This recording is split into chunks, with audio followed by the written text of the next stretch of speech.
এই দেখুন, এই যে ফুলকপির যে পাতাগুলো থাকে সাইডে, এইগুলো দিয়ে একটা পাতাগুলো দিয়ে মা একটা রেসিপি বাটা করেছে, বানায়। রেসিপি কি জানো এটা? ফুলকপির পাতা বাটা। এই যে ফুলকপির এই যে ডান্ডিগুলোর পাশে যে পাতাগুলো থাকে, রসুন সেই পাতাগুলোর এই যে বাটা করেছে মা মিক্সিতে। এর মধ্যে এখন রসুন দিয়ে দেবো পিষেছে। তেঁতুল। এই যে এখন রসুন দিয়ে এর মধ্যে পেশা আছে মিক্সারে। এবারে কড়াই দিয়ে ওটাকে কি করবে? নাড়বো।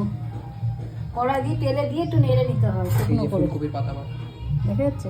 এই যে, হ্যাঁ, এটা এবারে তেলে দিয়ে নাড়বো।